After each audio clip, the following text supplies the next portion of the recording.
નમસ્કાર, હું છું રોનક સાંભળ. સ્વાગત છે ધ ડ્રીમલેન્ડ ઓનલાઈન ક્લાસમાં.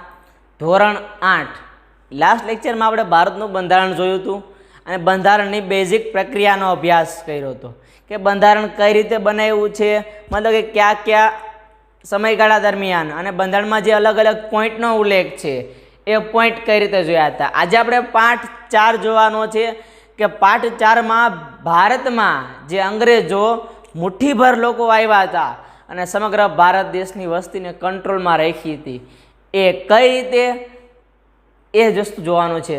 તમે ધોરણ 7માં અભ્યાસ કરી ગયા હશો પ્લાસીનું અને બક્સરનું યુદ્ધ, જેમાં અંગ્રેજોએ પોતાની દીવાની સત્તાની શરૂઆત સ્ટાર્ટિંગમાં કરી હતી. પાઠ જે 4 છે આપણે ધોરણ 8 મુજબનો, એમાં તમારે જોવાનું છે કે અલગ અલગ કેટલીક યોજનાઓ હતી અને અંગ્રેજોની કેટલીક કૂટનીતિઓ હતી. એના બેઝ ઉપર અંગ્રેજોએ ભારતમાં કેટલાય સમયગાળા સુધી પોતાનું વર્ચસ્વ વધારે રાખ્યું હતું.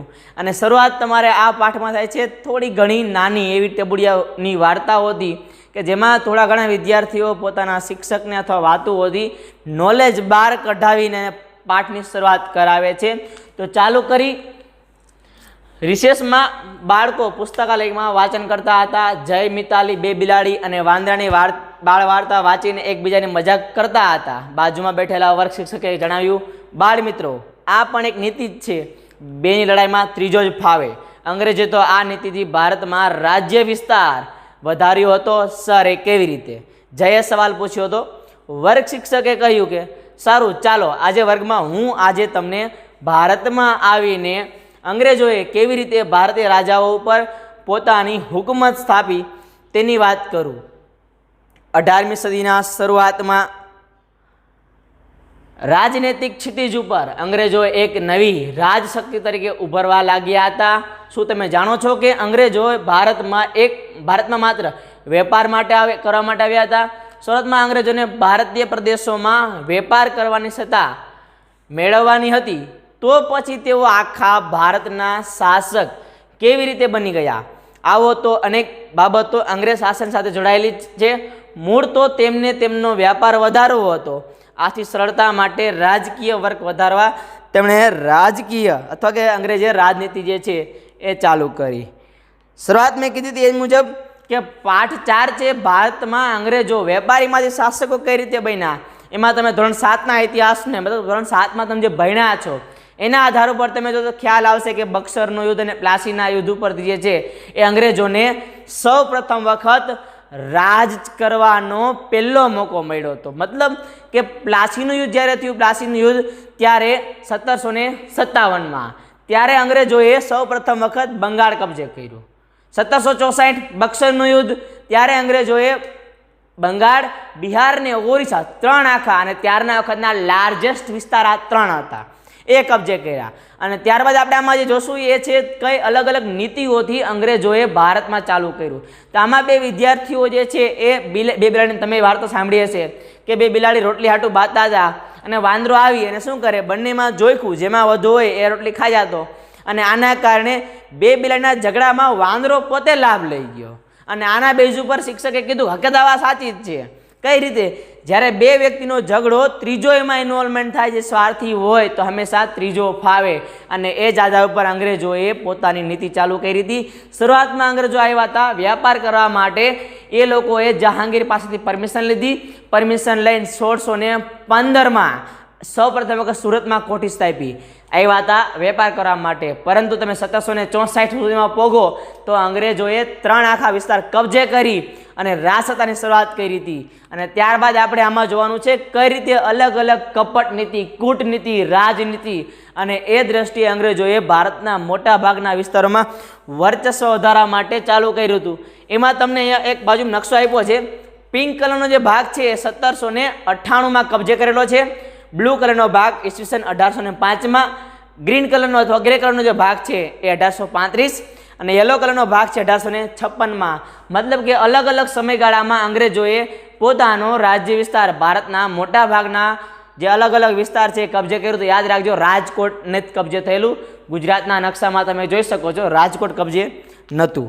હવે જે જોવાનું છે એમાં સૌથી પહેલી યોજના જે છે એ અંગ્રેજોએ મતલબ કે પહેલી કૂટનીતિ અંગ્રેજોએ ચાલુ કરી હતી વર્સેસની સંધિ. યાદ રાખજો, આની સિવાયની કેટલી કૂટનીતિ અંગ્રેજોએ કરેલી છે, પણ આમાં તમારે મેન ટોપિક ભણવાનો આવશે કે અંગ્રેજોએ મેન કઈ વસ્તુના આધાર ઉપર એ લોકોએ અલગ અલગ પ્રકારે ભારત દેશના રાજાઓને અંદર બજાવ્યા અને પોતાનો સ્વાર્થ સાધ્યો છે. પહેલી છે વર્સેસની સંધિ, વેલેસ્લીની વિસ્તાર યોજના. વેલેસ્લી ગવર્નર જનરલ બનીને ભારત આવ્યો ત્યારે ઇંગ્લેન્ડ અને ફ્રાન્સ વચ્ચે તીવ્ર હરીફાઈ ચાલતી હતી. ભારતમાં ફ્રેન્ચો તાકાતવર ન બને તે માટે ભારતના દેશી રાજ્યોમાં અંગ્રેજ સત્તાનો પગ પેસરો કરવા વેલેસ્લી એક યોજના બનાવી જેને સહાયકારી યોજના કહેવાય. આ યોજના સ્વીકારનાર દેશી રાજ્યોને પોતાના રાજ્યમાં અંગ્રેજ લશ્કર રાખવું પડતું. સૈન્યનો ખર્ચ જે તે દેશી રાજ્યએ ઉપાડવો પડતો. આ સમયે દરેક દેશી રાજ્યમાં એક અંગ્રેજ પ્રતિનિધિ રહેતો. આમાં અંગ્રેજોનું સૈન્ય અને તેમના પ્રતિનિધિ સચવાતા. સામે પક્ષે દેશી રાજ્યોને અંગ્રેજ સૈન્ય મળતું પણ તેનો ઉપયોગ કરી શકતા નહીં. વેલેસ્લીની સહાયકારી યોજનામાં ભારતના અનેક રાજ્યો ભોગ બન્યા, જેમાં નિઝામ, મૈસૂર, અયોધ્યા, ગાયકવાડ, મરાઠા વગેરે રાજ્યોનો સમાવેશ થાય છે. દેશી રાજ્યો માટે સહાયકારી યોજના મીઠા ઝેર જેવી હતી. શરૂઆતમાં રાજવીઓને સલામતી અને મદદ દેખાતી, પરંતુ ધીરે ધીરે વાસ્તવમાં તો તે ગુલામીનો અનુભવ કરાવતી હતી. વેલેસ્લીની આ વિસ્તાર યોજના એટલે કે સહાયકારી યોજનાનો પ્રથમ શિકાર હૈદરાબાદ રાજ્યનો નિઝામ બન્યો. પછી મૈસૂર અને અયોધ્યા બન્યા. તાંજોર અને કર્ણાટકના પણ આવા જ હાલ થયા. મરાઠા સરદારો અંદરો અંદર ઝઘડા કરાવી તેમને પણ સહાયકારી યોજનાનો ભોગ બનાવ્યા. મરાઠાઓ સાથે લડાઈ કરી નિઝામે ભારે ખુવારી વેઠવી પડી. આથી તેણે સૌથી પહેલાં આ યોજના સ્વીકારી. ટીપુ સુલતાનનું રાજ્ય તો પહેલાં જ અંગ્રેજોની હુકુમતમાં આવી ગયું હતું. નાના ફડણવીસના અવસાનથી મરાઠા સંઘો વચ્ચે ઝઘડા થયા. એક પછી એક મરાઠા રાજ્યો અંગ્રેજોની ભાગલા પાડો અને રાજ કરો, ડિવાઇડ એન્ડ રૂલ નીતિના ભોગ બન્યા. અયોધ્યા, ગોરખપુર, તાંજોર, કર્ણાટક, ફરુખાબાદ વગેરે એક યા બીજા બહાને ખાલસા કર્યા. આમ 7 વર્ષના ગાળામાં વેલેસ્લીએ કંપનીનો વિસ્તાર કરી અંગ્રેજ સત્તાને આ યોજના દ્વારા સર્વોપરી બનાવી. હવે પહેલેથી જોયું વેલેસ્લીની જે યોજના છે એ જ્યારે સમગ્ર વિશ્વમાં અલગ અલગ જગ્યાએ અંદરો અંદર હાડમાં હરીફાઈ હાલતી હતી કે આ વિસ્તારમાં હું સત્તા સ્થાપું, આ વિસ્તારમાં હું. એમાં એશિયામાં સૌથી શક્તિશાળી પ્રજા અંગ્રેજો હતી. અંગ્રેજો અને ત્યારના વખતમાં ફ્રેન્ચો વચ્ચે તીવ્ર હરીફાઈ હતી. જ્યારે વેલેસ્લી ઇંગ્લેન્ડથી ભારત નિયુક્ત થયા અને એણે અંગ્રેજોને પાછા પાડવા માટે એક જ વસ્તુ નક્કી કરી કે દેશી રાજ્યો મતલબ કે ત્યારના વખતના જે રાજાઓ હતા એ રાજાઓને કઈ રીતે કબજે કરવા, અને એની માટે જ એણે સહાયકારી યોજના નામની એક યોજના બનાવી. અને જે તે રાજ્ય પાસે જાય અને રાજાને કહે કે આ અમારી યોજના છે, આની મુજબ અમે કામ ચલાવ્યું છે. હવે આ યોજનામાં હતું શું? દરેક રાજ્યને સેના મળતી અને એ સેનાની મદદથી એ રાજા તાકાતવર દેખાતો હતો નહીં. સેના મળે અને એ સેનાનો સમગ્ર ખર્ચો જે તે રાજ્યએ ઉઠાવવાનો. પોઈન્ટ નંબર 2, જો એ ખર્ચો ના ઉઠાય તો એના બદલામાં અંગ્રેજોને કેટલાક એવા વિસ્તારોનો કર ઉઘરાવા આપી દેવાનો. કે આ ખર્ચો ઉઠાવવાનો એ પોસિબલ ના હોય તો કર ઉઘરાવા આપી દેવાનો. પોઈન્ટ નંબર 3, કેટલીક વખત એની સભામાં આ અંગ્રેજોના પ્રતિનિધિઓએ બેહારવા ફરજિયાત અને એનું માનવું પણ ફરજિયાત. મતલબ કે અંગ્રેજોને પૂછ્યા વિના એક પણ પગલું નહીં ભરવાનું. સેના હતી, ઉપયોગ નહીં કરવાનો. એ લોકો પાસે રાજા હતા, રાજા છતાં પણ પોતાની મરજી મુજબ બીજા રાજ્ય સાથે મૈત્રી કરાર નહીં કરવાનું અને અંગ્રેજોને પૂછ્યા વિના કોઈ સાથે યુદ્ધ પણ નહીં કરવાનું. મતલબ કે તમારી પાસે હાથ તો છે પણ ઠૂઠા છો તમે. આના જેવી આ યોજના હતી. અંગ્રેજોએ મોટા ભાગના રાજ્યોને આ વસ્તુ આપી હતી. અને યાદ રાખજો, ખોટું ના લગાડતા, પણ આપણા રાજાઓ હંમેશા અય્યાસીના કારણે જ આ વસ્તુ ભોગવીને બેઠા હતા. મોટાભાગના રાજ્યો કેટલાક દબાણમાં આવીને કર્યું તો કેટલાક રાજાઓએ પોતાની જવાબદારીમાંથી મુક્ત થવા માટે આ યોજના સ્વીકારી હતી અને આના કારણે જ એ રાજાઓને શરૂઆતમાં બહુ સારું લાગ્યું, સૈન્ય મળ્યું, સુરક્ષા મળી, પણ ધીમે ધીમે આ રાજાઓમાંથી આ સૈન્ય બોજ બનતું ગયું, ના યુદ્ધ કરી શકે, ના સંધિ કરી શકે, ના એક નિર્ણય લઈ શકે અને ઉલટાનું પગાર ચૂકવવાનો, તો આ તો વસ્તુ એના સૈનિકો પહેલાથી કરતા જ હતા. આના કારણે સહાયકારી યોજના હતી તો સારી, પરંતુ આમાં ઉલ્લેખ છે મીઠા ઝેર જેવી, મતલબ કે ખાયદાય રાખો અને મરાય રાખો, ઓપ્શન છે જ નહીં કાંઈ. અને આનો અલગ અલગ પ્રકારના શિકાર બન્યા, એમાં નિઝામ, મૈસૂર, અયોધ્યા, ગાયકવાડ ને મરાઠા. અને ધીમે ધીમે જે આ યોજના અલગ અલગ વિસ્તારમાં સૌથી પહેલો જે વિસ્તાર આ યોજનાનો શિકાર કરનારો હોય તો એ નિઝામ હતો. અને ત્યારબાદ ધીમે ધીમે મૈસૂર, અયોધ્યા એ પાણી ઝપેટમાં આવ્યું અને કર્ણાટકનો પણ આ જ હાલ થયો. અને મરાઠાઓ સરદાર જે છે એને અંદરો અંદર ઝઘડાવી અને સહાયકારી યોજનાનો ભોગ આ લોકો જે છે એને બનાવ્યો. હવે પહેલી વસ્તુ એ કે જ્યારે મરાઠાઓ શાસનની આ લોકો વાત કરે છે કે મરાઠા શાસનને અંદરો અંદર જગાડાવ્યા, પણ યાદ રાખજો જ્યારે અંગ્રેજોના સમયગાળા દરમિયાન જ્યારે મરાઠા શાસન એક હતું ત્યારે સમગ્ર મરાઠા શાસનને એક દોરીમાં તમે કહી શકો એવો બાંધનાર વ્યક્તિ નાના ફડણવીસ હતા કે જેણે આ સમગ્ર મરાઠા શાસન જે છે મરાઠા શાસનને એક રાખવામાં મદદ કરી હતી. પણ જેવું નાના ફડણવીસનું અવસાન થયું કે તરત જ મરાઠા શાસનમાં ગાયકવાડ ને અલગ અલગ જે મરાઠાઓમાં જે સંઘ હતા એ નોખા થઈ ગયા અને અંદરો અંદર ઝઘડા ઊભા કરાવ્યા અંગ્રેજોએ. બીજી વસ્તુ કે ત્યારના વખતમાં ટીપુ સુલતાન જે છે એ પણ અંગ્રેજોના હાથ નીચે હતા, મતલબ કે ટીપુ સુલતાને પ્રયત્ન કેટલાય કર્યા અંગ્રેજો વિરુદ્ધ લડવાના, પણ અંગ્રેજોની સેના સામે જે છે એ હારી ગયા. મરાઠા શાસનને ભાગ પડ્યા, જેને નીતિ છે ભાગલા પાડો અને રાજ કરો, ડિવાઈડ એન્ડ રૂલ, મતલબ કે અંદરો અંદર બજવાડો, બેના ઝઘડામાં ત્રીજો ફાવે, એ નીતિથી અંગ્રેજોએ ધીમે ધીમે પોતાનો વિસ્તાર વધાર્યો. વેલેસ્લીએ જે પોતાનો રાજ્ય વિસ્તાર વધાર્યો એ વિસ્તારની પાછળ એક જ યોજના હતી, કઈ? સહાયકારી. હાથ આપો પણ હાથેથી કાંડા કાપી નાખો. સેના આપી, સેનાનો ઉપયોગ નહીં કરવાનો. આ હતા આપણા પરમ પૂજ્ય શ્રી શ્રી શ્રી શ્રી વેલેસ્લી કે જેણે ભારત દેશની પથારીમાં મહત્વનો ભાગ ભજવ્યો છે. અને અલગ અલગ વિસ્તારો જેણે સહાયકારી યોજના સ્વીકારી હતી, કેટલાકે દબાણમાં આવીને તો કેટલાકે મોજશોખમાં આવીને. રેડ ડોટ્સ તમે જે જોવો છો એ દરેકે આ સહાયકારી યોજનાનો ભોગ બનનારા રાજ્યો છે અથવા શિકારના રાજ્ય છે. હવે આપણે જે જોવાનું છે એ બ્રિટિશરો સમગ્ર ભારતમાં ફેલાયા કઈ રીતે. વેલેસ્લીની વિસ્તાર યોજનાનો ભોગ મૈસૂર, નિઝામ, મરાઠા સરદારો બન્યા પછી અંગ્રેજો ઉત્તર ભારતમાં આગળ વધ્યા. નેપાળમાં ભય જણાતા તેમની સાથે મિત્રતા બાંધી. ત્યાર પછી અંગ્રેજોએ લશ્કર ઉપર સંગ્રામ ખેલ્યા. શીખ મહારાજા રણજીત સાથે મિત્રતા બાંધી. અફઘાન વિગ્રહમાં જીત મેળવી. સિંધમાં પણ સત્તા સ્થાપી. શીખોની વધતી જતી તાકાત જોઈને અંગ્રેજોને શીખ સામ્રાજ્ય હડપવાની કોશિશ કરી, પણ જ્યાં સુધી પંજાબમાં રાજા રણજીતસિંહનું રાજ્ય હતું ત્યાં સુધી અંગ્રેજો તેમાં સફળતા મળે તેમ ન હતી. આથી મહારાજા રણજીતસિંહ સાથે દોસ્તી રાખી. રણજીતસિંહે સમયમાં શક્તિશાળી શાસક હતા. તેમણે રાજ્યના રક્ષણ માટે યુરોપીય અફસરોની મદદથી મજબૂત સેના ઊભી કરી હતી. આસપાસના મોટાભાગના પ્રદેશો ઉપર તેમણે વિજય મેળવ્યો હતો. તેમના અવસાન પછી પંજાબમાં અરાજકતા વ્યાપી. રણજીત જીવ્યા ત્યાં સુધી પંજાબના વહીવટમાં અંગ્રેજો માથું મારવાની હિંમત કરી શક્યા ન હતા. હવે તેમને તક મળી. હાર્ડિસ ગવર્નર જનરલ તરીકે ભારતમાં આવતા તેણે શીખ સામ્રાજ્યનો ભેદભાવની નીતિથી અંગ્રેજ શાસન નીચે લાવી દીધું.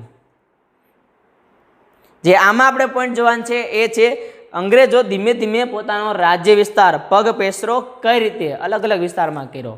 આપણે સહાયકારી યોજના જોઈ જેમાં વેલેસ્લીએ મોટાભાગના રાજ્ય કબજે કર્યા હતા. હવે એ કબજે કર્યા એટલે માણસ છે લાલચુ તો હોવાના, અને આ તો અંગ્રેજો હતા, એની તમે લાલચુની વાત જ ના પૂછો. તો એણે ધીમે ધીમે ભારતના ઉત્તર ભાગ તરફ પ્રયાણ કર્યું. અહીંયા નાનકડો આમ તો ટબુડિયો દેશ છે નેપાળ, પરમ મિત્ર કહેવાય છે.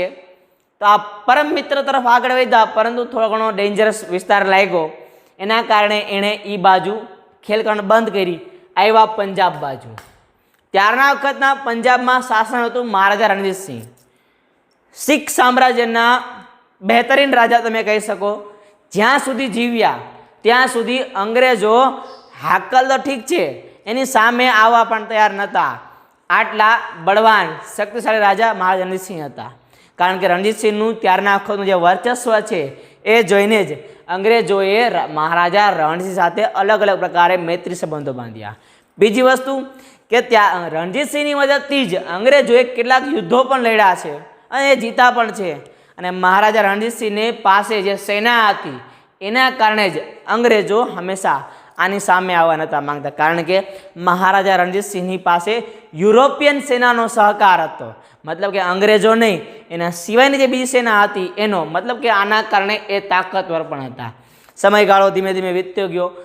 મહારાજા રણજીતસિંહે પોતાના વિસ્તારો ઉપર વર્ચસ્વ હતું અને સમગ્ર પંજાબ પ્રાંતને એક બંધ પોતાની મુઠ્ઠી હેઠળ સમગ્ર રીતે સાથે રાખ્યો હતો.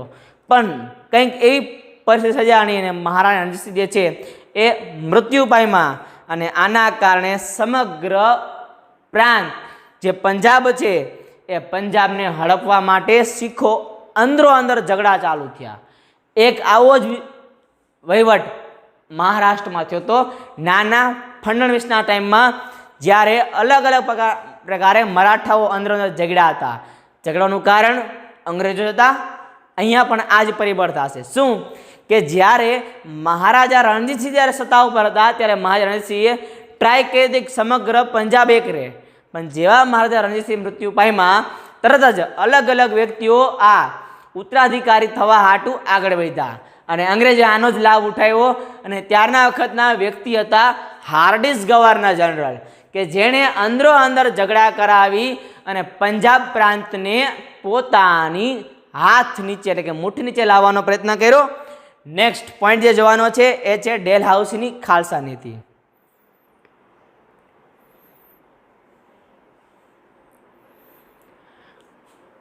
વેલેસ્લીની વિસ્તાર યોજના હિન્દ રાજ્યોને એમના જોખમે પરાધીન બનાવવાની યોજના હતી. એ સ્વીકારનારા રાજ્યો અંગ્રેજોના મિત્ર ગણાતા. આ રાજ્યોને બહાર કે અંદરનો ભય ન જણાતા બિનવાસી બન્યા. તેમનો વહીવટ કથળતો રાજાઓના આવા વલણને કારણે રાજ્ય વ્યવસ્થામાં ગેરવ્યવસ્થા ફેલાઈ. અંગ્રેજ નીતિનું આ પરિણામ હતું. આ એક ષડયંત્ર હતું. ભારતીય શાસકોએ તેમાં ફસાયા. અંગ્રેજોને બહાનું મળી ગયું કે રાજ્યમાં ગેરવહીવટનો અંત લાવવાના બહાને રાજ્યના કારભારમાં માથું મારવા લાગ્યા. શરૂઆતમાં કંપની સરકારે કેટલાક પ્રદેશોને ગેરવહીવટીના બહાને ખાલસા કર્યા. પછી બ્રહ્મદેશ એટલે કે હાલનું જે મ્યાનમાર છે એ અને પંજાબ પ્રાંતને પણ ખાલસાનો ભોગ બનાવ્યા. જો આશ્રિત રાજા અપુત્ર મરણ પામે તો એમનું રાજ્ય ખાલસા કરવામાં આવતું. આવી રીતે સતારા, ઝાંસી, નાગપુર વગેરે રાજ્યો ખાસ તેના ભોગ બન્યા. ભારતમાં વધુ ઉપજ આપતા પ્રદેશો જેવા કે ચા, કોફીનો પ્રદેશ, કપાસનો પ્રદેશ હસ્તગત કરીને ગોરા વેપારીઓને કરોડો રૂપિયાની કમાણી કરી આપવાનો ડેલહાઉસીનો આશય હતો. બ્રિટિશ સામ્રાજ્યને દ્રઢ બનાવવા અને શાસનની સવલત માટે ડેલહાઉસીએ ભારતમાં કેટલાક સુધારા કર્યા. તેના સમયમાં ભારતમાં મુંબઈથી થાણા સુધીની સર્વપ્રથમ રેલ લાઇન શરૂ કરવામાં થઈ હતી 1853. આધુનિક ટપાલ પદ્ધતિ પણ તેમના સમયમાં દાખલ થઈ હતી. આ સમયે જ ઇંગ્લેન્ડ અને ભારત વચ્ચે તાર વ્યવહાર શરૂ થયો. ડેલહાઉસીએ બાળકના પ્રતિબંધક ધારો તથા વિધવા પુનઃ વિવાહ ધારો પસાર કર્યા. તેના સમયમાં ભારતમાં અંગ્રેજી શિક્ષણનો ફેલાવો થયો. ઈસવીસન 1857માં ભારતમાં પ્રથમ 3 યુનિવર્સિટી મુંબઈ, ચેન્નઈ, કોલકાતા ખાતે શરૂ થઈ.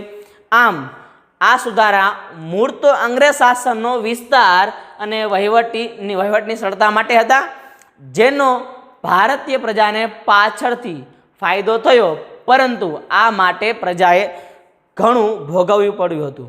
ડેલહાઉસીની જે ખાસ નીતિ છે એની વાત કરી તો કે જે રાજ્યોમાં રાજાઓ પુત્ર મતલબ કે એનો સગો દીકરો ના હોય, મૃત્યુ પામે, તો ખાલસા એન્સ કે એ રાજ્ય અંગ્રેજો નીચે આવી જાય. બીજી વસ્તુ કે કેટલીક વખત ગેરવહીવટના આધાર ઉપર કે આ રાજ્યનો રાજા જે છે એ રગડ વહીવટ કાલે છે, એવા બહાના હેઠળ અંગ્રેજો પોતાના હાથ નીચે લઈ લે. એમાં અંગ્રેજોએ શરૂઆત કરી છે ધીમે ધીમે. એમાં અંગ્રેજોએ પંજાબ મહારાજા રણજીતસિંહ મૃત્યુ પામ્યા, એટલે ત્યારબાદ પંજાબને પણ ગેરવહીવટના બહાને પોતાનામાં પેળી લીધું. બીજી વસ્તુ ખાલસા નીતિ હતી શું? કોઈને કોઈ બહાને ભારતના અલગ અલગ વિસ્તારમાં વર્ચસ્વ વધારવું, અને એની માટે એણે ખાલસા નીતિમાં ધીમે ધીમે પંજાબ, આગળ વાત કરી તો કે સતારા, ઝાંસી અને નાગપુર એ પણ કબજે કર્યા. હતું શું? તો કે જે રાજાને દીકરો નથી, મતલબ કે અપુત્ર મૃત્યુ પામે તો એ રાજ્ય ખાલસા નીતિ અંતર્ગત અંગ્રેજોના હાથ નીચે આવી જાય. અને સમગ્ર ભારતના કેટલાક એવા રાજ્ય જે કબજે કર્યા. ધીમે ધીમે અંગ્રેજોએ ભારતના એવા રાજ્યો જે સોનાના ઈંડા આપતી મુરઘી સમાન હતા એવા રાજ્ય કબજે કર્યા. એમાં ચા, કોફી, કપાસનો પ્રદેશ અને જે હસ્તગત મતલબ કે પોતાના હેન્ડ હાથ નીચે લઈ લીધા, અને કરોડો રૂપિયાનો નફો આ અંગ્રેજો આ ધંધામાંથી કમાતા. બીજી વસ્તુ એને જ કે ડેલ હાઉસે આની સાથે સુધારા પણ કેટલાક કર્યા છે. મુંબઈ થાણા વચ્ચે જે છે એ રેલવે નખાવી, તાર ટપાલની વ્યવસ્થા કરાવી, બાળ વિવાહ લગ્ન ઉપર પ્રતિબંધ મુકાયો, અને સાથોસાથ અલગ અલગ કેટલાય સુધારા અને અલગ અલગ 3 યુનિવર્સિટી 1857માં મુંબઈ, ચેન્નઈ અને કલકત્તામાં સ્થાપી. ઉપાય સારો છે, પણ આનો ભારતની પ્રજાએ ભોગ પણ ખવો લીધો છે. વેલેસ્લી જે સુધારા કર્યા એ સુધારામાં ડીપની વાત કરવાની હતી આપણે, કે જે વેલેસ્લીએ સૌથી પહેલા રેલવે નખાવી. યાદ રાખજો, મતલબ કે જે તે વ્યક્તિએ વેલેસ્લીએ શરૂઆત કરાવી ભારતના ફાયદા માટે હાલમાં છે. જે તે વખતે અંગ્રેજ જે સૈન્ય હતું એને એક જગ્યાએથી બીજી જગ્યાએ મોકલવા હાટું આ રેલવેની શરૂઆત કરી હતી. એક તો એક બહાનું હતું કે ભારત દેશને અમે સુવિધા આપશું. હકીકત ખોટી વાત છે. ભારતના ઇતિહાસમાં રેલવેનો ઇતિહાસ તમે જુઓ તો એમાં ખાસ ઉલ્લેખ છે કે શરૂઆતમાં ભારત દેશને રેલવે આપવામાં આવી, ત્યારે આ રેલવે જે છે એ રેલવે હકીકતમાં આગળના ભાગમાં બળદ જોડવાના હતા, પરંતુ કેટલાક કારણોસર જે છે પોસિબલ ના બન્યું, તો ભારત દેશને એન્જિન આપવામાં આવ્યું.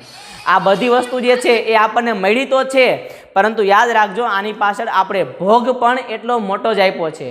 આપણા ભારત દેશના લોકોનું જે લોહી આ લોકોએ ચૂસ્યું છે એની તમે ને હું કલ્પના ના કરી શકીએ, અને એનું ભુગતાન મતલબ કે આપણે એને જે સામે અંગ્રેજોએ આપણને આપ્યું છે, આપણે પાસે લઈ ગયા છીએ, એ પણ કલ્પના ના કરી શકીએ. હવે જે આપણે વાત કરવાની છે એ છે નેક્સ્ટ વસ્તુની, ભરેલો અગ્નિ, એટલે કે પ્રજાનો અસંતોષ. મતલબ કે પ્રજાએ કઈ કઈ રીતે આટલી બધી જે અલગ અલગ ઘટના બની એમાં પ્રજાનો શું આ વખતે જે પરિસ્થિતિ હતી એ જોઈ.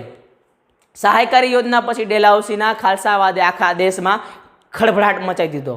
પ્રજાનો અંગ્રેજ શાસન સામેનો અસંતોષ બહાર આવવા લાગ્યો.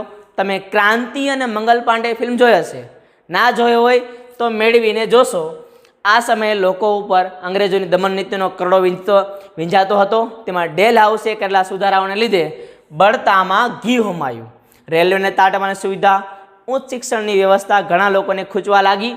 જૂની વિચારધારાઓને માનતા લોકોને લાગ્યું કે અંગ્રેજો આપણી સંસ્કૃતિનો નાશ કરવા માંગે છે. અંગ્રેજોએ કરેલા સુધારા આમ તો તેમના વહીવટની સુગમતા માટે કર્યા હતા. ભારતીય પ્રજાને તેનાથી લાભ થયો, પણ તે માટે તેણે ઘણી કિંમત ચૂકવવી પડી હતી. લોકોમાં અસંતોષની આગ અને અગનજવાળાઓ ભડકાનું સ્વરૂપ ધારણ કરવા લાગી હતી. આ અસંતોષ એટલે 1857નો સ્વાતંત્ર્ય સંગ્રામ. જે ભરેલો અગ્નિ કે પ્રજા આ બાબતે શું પ્રતિક્રિયા નાખવી. તમારે 2 ફિલ્મ જોવાના છે આ બાબતે, એક મંગલ પાંડે છે અને ક્રાંતિ છે. આ 2 ફિલ્મ તમને અંદાજ આવશે કે અંગ્રેજો કેવું ત્યારના વખતમાં દમન કરતા હતા. અને એમાંય બીજી વસ્તુ કે જે સુધારા કર્યા ડેલહાઉસીએ કે રેલવે ને એ બધું નોર્મલ છે, પણ ડેલહાઉસે એક સુધારો કર્યો જે ભારતની પ્રજા ઉપર એક પ્રકારનો હથોડા સમાન હતો. વિધવા પુનઃ લગ્ન અને બાળ પ્રતિબંધ, મતલબ કે નાની ઉંમરે લગ્ન કરવાનો જે ધારો છે, બાળ લગ્ન પ્રતિબંધક ધારો. આના કારણે જે રૂઢિવાદી વિચારધારા ધરાવતા હતા એ લોકો આનાથી વધારે પડતા ક્રોધિત થયા. એને લાગ્યું કે અંગ્રેજો આપણી જે સંસ્કૃતિને હકીકતમાં બરબાદ કરે છે. વાત એક દ્રષ્ટિએ સાચી પણ હતી, કેટલીક સંસ્કૃતિઓનો બરબાદ અંગ્રેજોએ કરેલો છે, અને આ સુધારાના કારણે અંગ્રેજો વધારે પ્રજાની આંખમાં ખૂંચવા લાગ્યા. અને આના જ કારણે જે અતરલગી માણસોના જે હૃદયમાં આગ દબાવેલી બેઠી હતી એ આગ બહાર નીકળશે 1857ના સ્વાતંત્ર્ય સંગ્રામમાં, જે આના પછીના ચેપ્ટરમાં આવશે. આની આગળ આવશે એમાં જોશું કે કઈ રીતે અંદર રહેલી આગ બહાર નીકળી અને અંગ્રેજોને બહુ મોટા પાયે મુશ્કેલી સહેવી પડી હતી. રાખીએ અહીં સુધી. ઘરે રહો, સુરક્ષિત રહો. જય હિન્દ, જય ભારત.